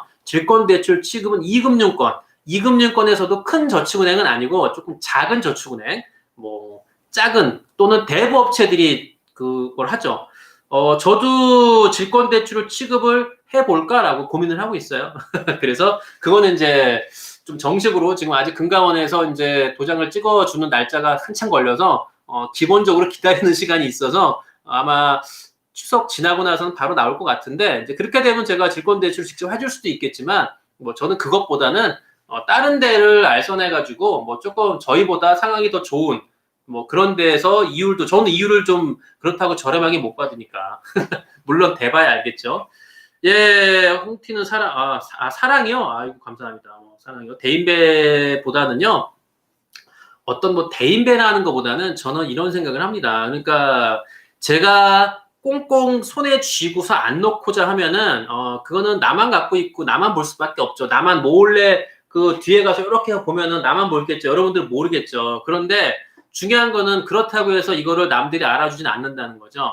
남들이 그 안에 있는 게 정말 소중한 거라고 그냥 추측해서 야, 너 좋겠다라고 얘기할 수 있을지 몰라도 보지 않는 이상은 모르는 거고요. 그리고 이걸 펼치고 내가 이런 걸 얻었을 때 니네들도 같이 가볼래? 그런데 이거를 펼쳤을 때 나머지 사람들이 이게 어디 있는지 다 알고 있지만 내가 전문가잖아요. 이걸 발견한 사람이 나고 그리고 이런 걸 발견하려면 니는 이런 걸 준비해야 돼. 야, 장화도 준비해야 되고 꽃게기가 필요해. 그리고 니네 손톱이 나갈 수 있으니까 장갑을 두꺼운 걸 사야 된다.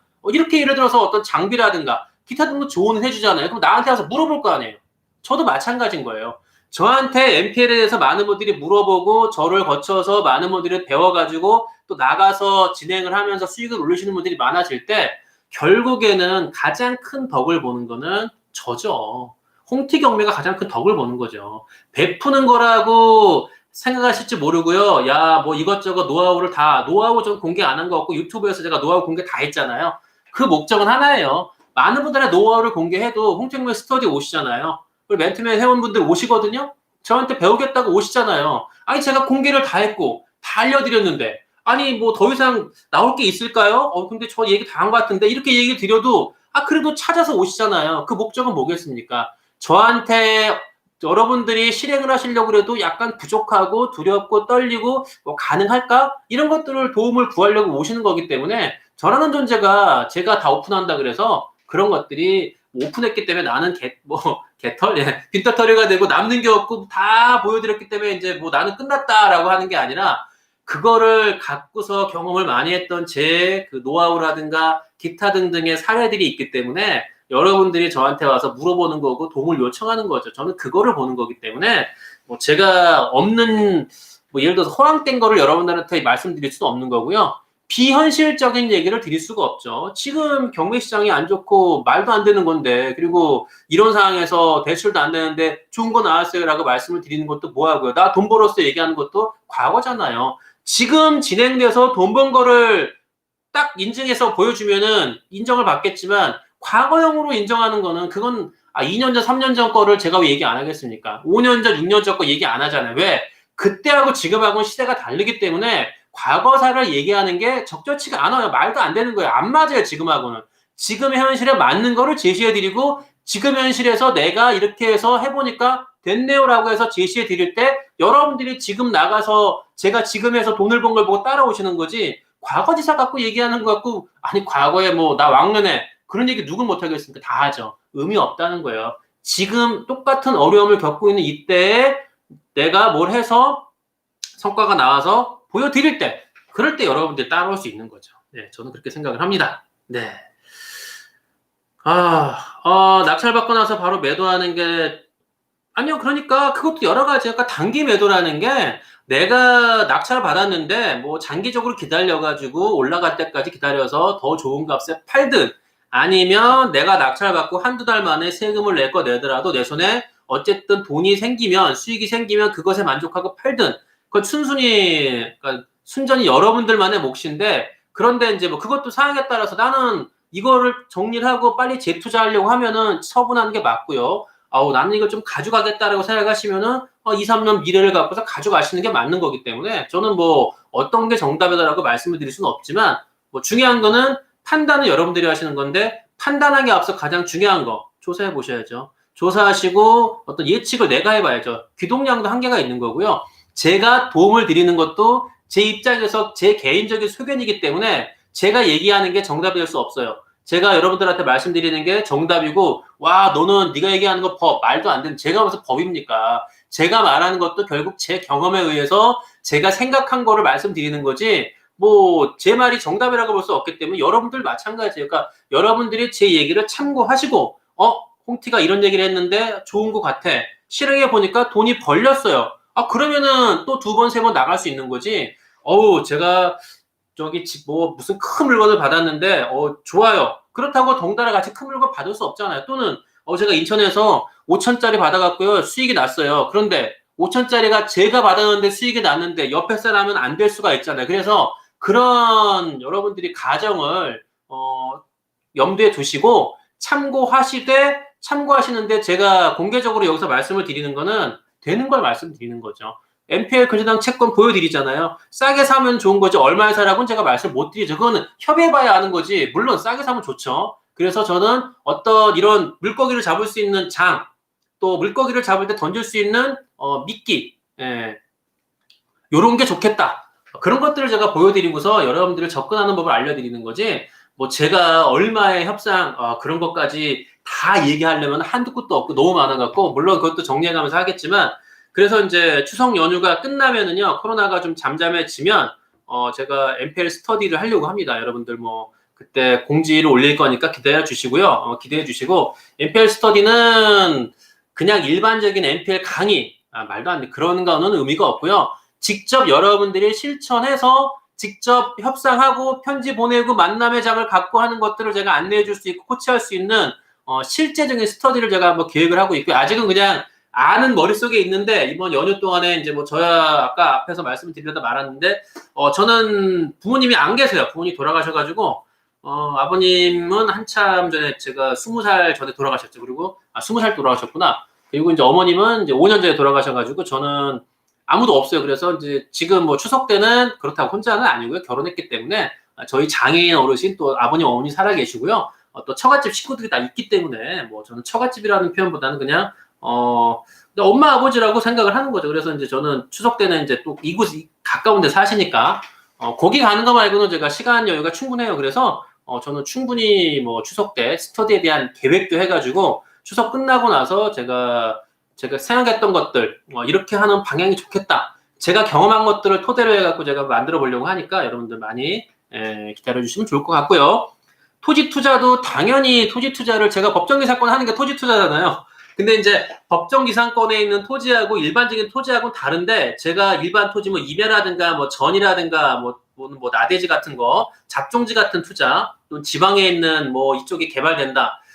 그런 거는 뭐 제가 토지에 대해서는 공부할 게 너무 많아요. 그러니까 공부보다는 조사할 게 너무 많기 때문에 그냥 막연하게 물건만 보고서 판단을 못 내리고요. 그 물건에 대해서 뭐 관련 관할 시, 군, 청에 대해 물어봐야 되고, 또 기타 등등 또 이리저리 이제 뭐 보좌관이 있으면 줄을 대가지고 혹시 이쪽으로 길이 나네 뭐 하네 뭐 이런 것들 다 확인해보고 알아봐야 되기 때문에 그냥 막연하게 이쪽에 토지가 개발이 된다더라라는 얘기만 듣고 턱 하고 투자하기는 무리죠. 그래서 여러분들한테도 토지 투자는 제가 지금 토지 스터디를 하려고 그러다가도 많이 망설이는 게 굉장히 어려워요. 그냥 막연하게 토지를 보는 돈 이런 거 필요 없어요. 보는 거 똑같아요. 뭐 구분하는 것도 어려운 것도 아니고 전혀 문제 없어요. 그런 거는 여러분들 스터디가 아니라 네이버 찾아봐도 충분히 알 수 있는 거기 때문에 그런 게 토지 스터디가 아니라 저 토지를 낙찰받아서 수익을 낼 수 있느냐 없느냐가 중요한 건데 그거는 섣부르게 말을 내뱉을 수 있는 게 아니라는 거죠. 그래서 제가 그런 것들을 망설이고 있기 때문에 나중에 홍티 경매가 더 성장을 하고요. 제가 이제는 내가 토지에 대해서 한번 여러분들하고 나눌 때가 됐다라고 하면은 제가 한번 본격적으로 토지에 대해서도 한번 나눠 드릴 예정이고요. 그 전까지는 뭐 중간중간에 괜찮은 게 저도 조사해보고 있으면은 말씀을 나누고 함께 뭐 알아가는 시간도 갖겠지만 지금으로서는 뭐 토지가 너무 방대하기 때문에 섣부르게 그냥 보고서 괜찮아 안 괜찮아를 판단할 수 있는 거는 어렵다 말씀드리는 거죠. 네. NPL 근저당 채권이 저의 명의로 등기가 된 후에 그 다음에 근저당 살아있는 거죠. 예를 들어서 제가 근저당 채권을 매입을 했는데 제 이름으로 등기부등본에 제가 기재가 됐어요. 근저당권 이전이 확정이 돼서 이전 등기가 돼서 내 이름으로 됐는데 경매가 취소가 됐으면 나는 그냥 근저당권자로 남아있는 거죠. 이름이 삭제되는 게 아니라 나는 근저당권자로 남아있기 때문에 그냥 그 권리는 유지해서 가는 거예요. 그래서 채무자한테 청구를 하는 거죠. 야, 이자 내놔. 내가 새로운 근저당권자인데 왜 이자 안 줘? 이자를 빨리 줘. 청구할 수 있는 거죠. 당당하게. 계약서 받았으니까. 너 약속했잖아. 다른 앞선 근저당권자한테 너 이자 7% 약속했잖아. 왜 안 줘? 너 애초부터 안 준 거 지연이자 해갖고 이만큼 내놔. 안 그러면 경매 넣는다. 이렇게 얘기하시면 되지 뭐. 그래서 충분히 뭐 등기부등본에 있는 권리는 누가 뺏어갈 수 없고 지울 수 없기 때문에 그대로 경매가 취소가 돼도 가져갈 수 있다는 거 충분히 말씀을 드립니다. 오늘 뭐 설명드리지 못한 나머지 물건들은 제가 카페에 올려놓을 테니까 카페에 들어오셔가지고 물건을 보시고요. 그리고 우리 홍티경매 NPL 제가 뭐 회원을 모집하는 거는 물론 뭐 수익이 있어야 홍티경매가 굴러가는 거기 때문에 제가 회원을 모집하는 거고요. 뭐 제가 회원 모집을 해서 어마무시하게 돈을 그거는 아닙니다. 그렇게 해서 제가 얼마나 돈을 많이 벌겠습니까? 회원가입이 하루에 뭐 100명이 되면 제가 엄청나게 벌겠죠. 그거는 말이 안 되기 때문에 한계가 있기 때문에 스터디도 마찬가지고 그래서 여러분들을 저는 이제 다만 함께 할 때 비용이 있고요. 함께 공동 투자할 수 있는 물건 뭐 그런 게 분명히 존재하기 때문에 저는 그런 것들을 뭐 더 저도 이익이 되죠. 제가 뭐 혼자 다 할 수 있으면 혼자 하겠죠. 근데 나눠서 같이 갈 때가 지금이라고 보기 때문에 함께 하자고 제가 제안을 드리는 거지 뭐 좋은 물건인데 좋은 거라면 네가 왜 나누냐 그게 아니라 좋은 거를 제가 취할 수 있지만 애초에 제가 말씀드렸잖아요. 지금은 나 혼자 가지려고 손에 쥐는 것보다 손을 펼치는 게 맞다라는 생각을 들기 때문에 내가 가질 수 있는 게 조금 적더라도 멀리 보면서 가면은 저한테도 이득이라는 걸 저 알기 때문에 그렇게 제안을 드리는 거지 아니 이걸 손에다 쥐고서 중요한 거라면 제가 왜 펼치겠습니까? 당장에 이게 필요하고 이거를 끝이고 나머지 없어 미래가 없다면 제가 펼치지 않고 그냥 혼자 가지고 가면서 끝이겠죠. 그런데 저는 홍티경매 1년, 2년, 3년, 4년 그 이상까지 보기 때문에 멀리 바라볼 때는 나 혼자 좋은 거를 쥐고 있는 게 아니라 펼쳐갖고 함께 갈 수 있는 사람들을 많이 나의 우군들 홍티경매를 따라서 같이 갈 수 있는 우리 동지들이 많아지면 그만큼 큰 힘을 발휘할 수 있다. 지금 그런 사례들을 갖고 있는 제가 알고 있는 경매하시는 분들이 꽤 있어요. 이상적인 모델들이 있거든요. 제가 4년 전에 봤던 모델도 있고요. 그리고 최근에서도 본 모델도 있기 때문에 그분들이 오랜 시간 저보다 더 오래됐죠. 그분들이 뭐 작게는 뭐 10년, 15년, 20년 동안 해오면서 아무 문제 사고 없이 무탈하게 지금까지 이어져 오면서 회원들이 그만큼 많아지고 그 회원들이 많아지면서 결국에는 그분들도 갖고 있는 소스를 풀었지만 제일 좋은 거는 그분들이 제일 좋아요. 그분 당사자가 좋다니까요. 그러니까 저도 지금 당장 내 손에 쥐고 있는 것보다는 이걸 풀어서 여러분들하고 함께 나누는 게 장기적인 홍티 경매에 발전할 때 더 필요하다라고 생각을 하는 겁니다. 추석 연휴 지나고는요, 여러분들 저기 우리 김 변호사를 이 자리에 모셔다가 제 옆에 여기 앉혀가지고 법률 상담하는 시간을 웬만하면은 진짜 일주일에 한 번은 가지려고 해요. 한 번은 꼭 가져서 근데 김 변호사가 뭐 시간이 뭐 일단 퇴근 후에 와야 되기 때문에 물론 저녁 시간이 될 거고요. 그래서 우리 김 변호사를 불러다가 또는 이제 우리 송세무사든 뭐 남세무사든 불러다가 우리 그 시간을 좀 가지려고 하니까 여러분들 뭐 제가 미리 공지를 드리니까 뭐 법률 상담, 세무 상담 미리 제가 공지를 드릴 테니까 그 공지를 보시고 함께 하시면 될 것 같아요. 오늘 실시간 여기서 마치고요. 제가 내일도 저녁 7시에 요번 주는 이제 내일 모레 요번 주는 오늘하고 내일 연휴 때도 제가 실시간 방송을 할 겁니다. 실시간 방송을 할 거고요. 연휴 때는 또 연휴에 어떤 것을 여러분들한테 말씀을 드릴까 고민을 하는 거고 어쨌든 뭐 부동산에 관련된 얘기가 되겠죠. 부동산을 벗어나서 얘기할 수 있는 거는 아직까지는 제가 한계가 있으니까 부동산에서 어떤 얘기를 해드리는 게 좋을까? 제 지나간 얘기를 해드릴까? 뭐 여러 가지 재밌었던 얘기를 해드릴까? 하여튼 뭐 제가 나름대로 기획을 하고 있으니까 제가 미리미리 공지를 하니까 공지 보시고요. 또 카페 같은 경우는 뭐 제가 쉬려고 하더라도 계속 매일 볼 거니까 카페에 물어보시고 하면 될 것 같습니다. 네, 오늘 여러분들 함께 하신 우리 또 감사드리고요. 네, 토지 투자도 합니다. 네.